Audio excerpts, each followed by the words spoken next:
All right, let's get right into it. We're going to break down a very specific, almost military-grade strategy for getting good at dating. And I'm not talking about magic pickup lines or weird tricks. This is all about pure, structured practice. So, let's dive in.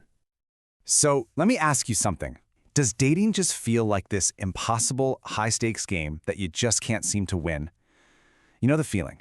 You get anxious, you start overthinking everything, and then you just give up after the first couple of tries go nowhere. But here's the thing. What if you've been looking at it completely wrong this whole time? The source material we're digging into today makes this really powerful argument. Dating, it's not a talent, it's a skill. It's just like learning to play the guitar or learning how to code.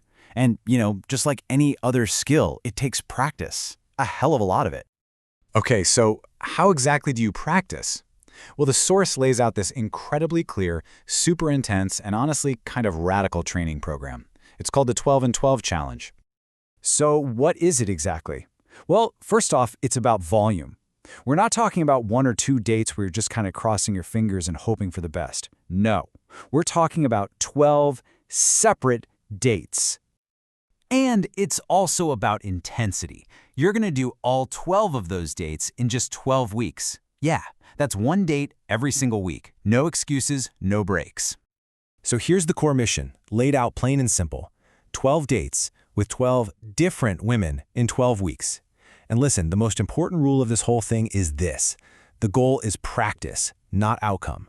You are not trying to find a girlfriend. You are not trying to get laid. You are there to build skills, to get your reps in, and to absolutely kill your anxiety. But before you even think about asking anyone out, the source is super clear about this. You have to rewire your mindset first. Your inner game, your psychology, that's way more important than any tactic or line. It all starts with a fundamental shift in how you see this whole thing. Just look at this comparison. I mean, most guys are completely stuck over in that outcome-focused column, right? The only goal is sex or a relationship. And what does that do? It skyrockets your anxiety and makes you try way too hard to get her to like you. This challenge, it forces you over into the practice-focused column.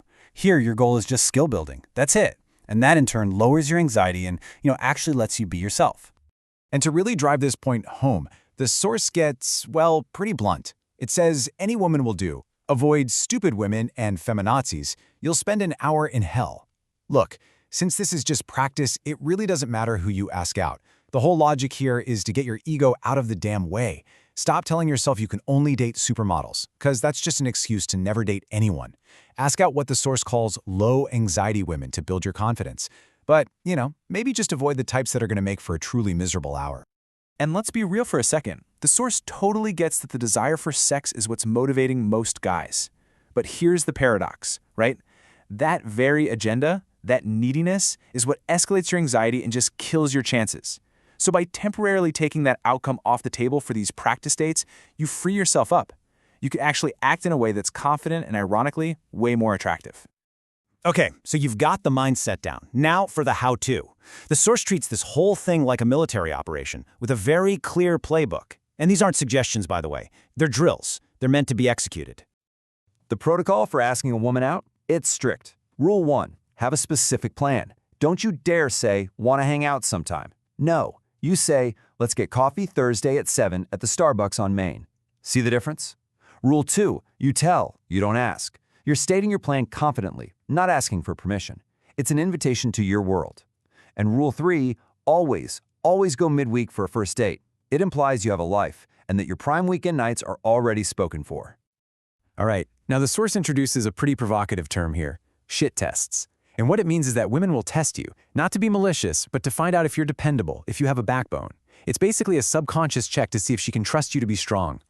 And this quote from the source really puts it into perspective. The argument goes like this. A woman doesn't want to be the strongest one in the relationship. She needs to know that you can handle pressure. And these little tests are how she finds that out. So if you give up the driver's seat right away, well, you've already failed. Okay, for the date itself, there are 3 mandates. Number 1, keep it to 1 hour, maximum. You need to have a pre-planned exit strategy. Why? Because it leaves her wanting more. Number 2, you plan it and you pay. This is non-negotiable for the first 2 dates, according to the source. It sets a tone of leadership.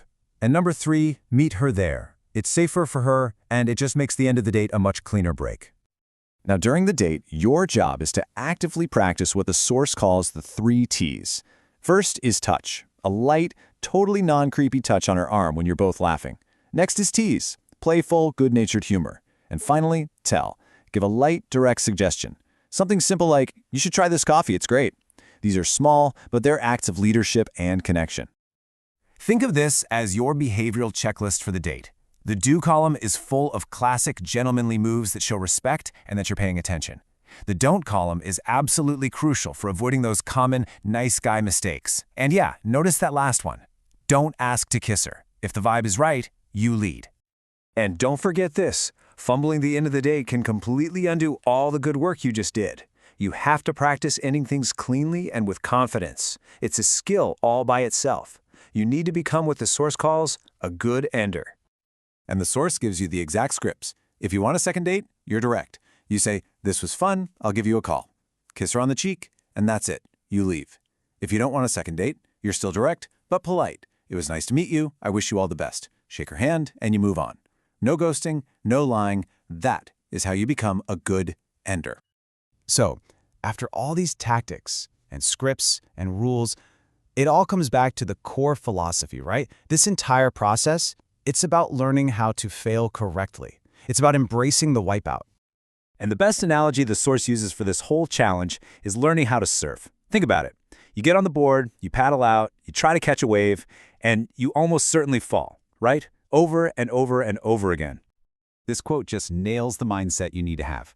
A bad date isn't proof that you're a loser. An awkward conversation doesn't mean you're undateable.